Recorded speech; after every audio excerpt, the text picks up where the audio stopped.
साधु के भेष में डकैत। एक बार की बात है, एक गांव के पास जंगल के तरफ डाकुओं का एक झुंड रहता था। उन डाकुओं का सरदार साधु के भेष में रहता था। वो लोग व्यापारियों, अमीरों और राहगीरों को लूटा करते थे और उनसे लुटा हुआ धन गरीबों में बांटते थे। अपने आसपास के गरीबों का ध्यान रखते थे। उन्हें लगता था कि राज्य में इन गरीबों को पूछने वाला कोई नहीं है। उन्हें राज्य की ओर से गरीबों के प्रति यह व्यवहार किसी विश्वासघात से कम नहीं प्रतीत होता था। और उनकी बात एक हद तक सही भी थी।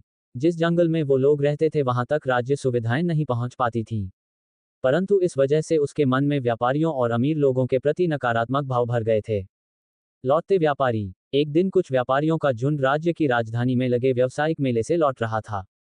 उनके पास व्यवसाय से कमाया हुआ बहुत सारा धन था, परंतु उन्हें उस रास्ते और जंगल के बारे में पता नहीं था। वो चलते चलते वहां पहुंच गए जहां वो डाकू लोग रहते थे।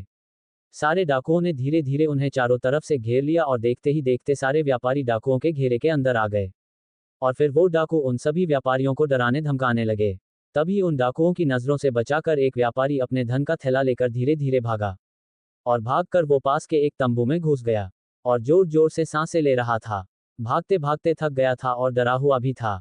तंबू में साधु। तभी उसने देखा कि उस तंबू के अंदर एक साधु माला जप रहा है।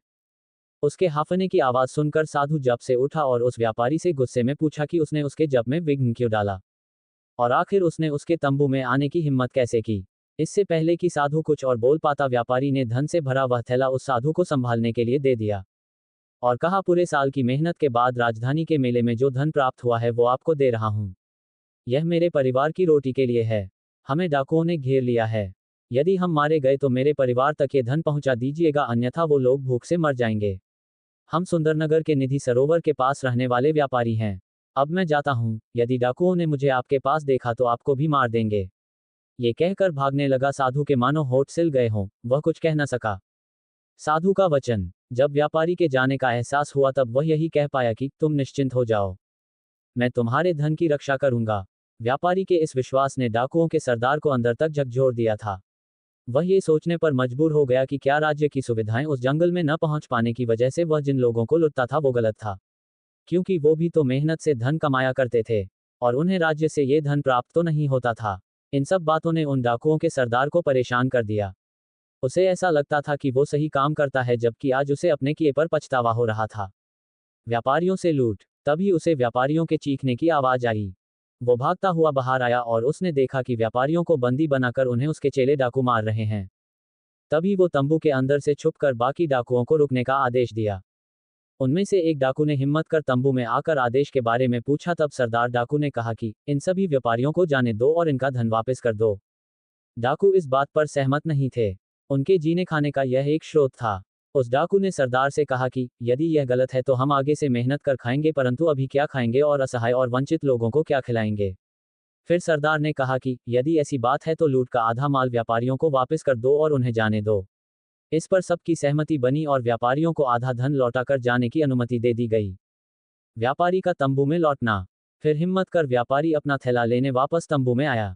और यह क्या, अपनी आंखों से सच्चाई देखकर वह स्तब्ध था। जिस साधु को उसने अपना थैला दिया था वह साधु तो डाकुओं की टोली का सरदार था। लूट के धन को वह दूसरे डाकुओं को बांट रहा था। ये सब देख व्यापारी वहां से निराश होकर वापस जाने लगा। वह मुड़ मुड़कर तंबू की तरफ देख रहा था और ठगासा महसूस कर रहा था। मगर उस साधु ने व्यापारी को जाते देख लिया था और बाहर आकर उसने कहा, रुको, तुमने जो धन का थैला मुझे दिया था वह ज्यों की त्यों ही है। और साधु ने व्यापारी का धन से भरा थैला वापस कर दिया। अपने धन को सलामत देखकर व्यापारी खुशी से गदगद हो गया और साधु को दान देने की इच्छा जाहिर की, परंतु साधु ने मना कर दिया और हाथ जोड़कर नमस्कार कर तंबू की ओर चला गया। व्यापारियों का झुंड भी खुशी खुशी अपने सुंदरनगर की ओर चल पड़ा। डाकू का हृदय परिवर्तन। जब सरदार तंबू में वापस लौटा तब वहां बैठे अन्य डाकुओं ने सरदार से पूछा कि हाथ में आए धन को इस प्रकार क्यों जाने दिया। तभी सरदार ने कहा, व्यापारी मुझे भगवान का भक्त जानकर भरोसे के साथ थैला दे गया था, उसी कर्तव्य भाव से मैंने उसके थैले को वापस दे दिया। किसी के विश्वास को तोड़ने से सच्चाई और ईमानदारी हमेशा के लिए शक के घेरे में आ जाती है। बिल्कुल वैसे ही जैसे राज्य की सुविधा यहाँ न पहुंच पाने की वजह से हमारा राज्य से विश्वास उठ गया और हम सच्चाई और ईमानदारी के रास्ते से भटक गए।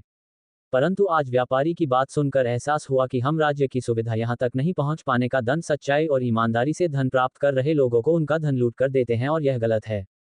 आज से हम सब मिलकर मेहनत करेंगे और अपने साथ साथ सभी वंचित लोगों की सहायता भी करेंगे। सब सरदार की बात से सहमत हुए और डकैती छोड़कर ईमानदारी से धन कमाने की प्रतिज्ञा ली।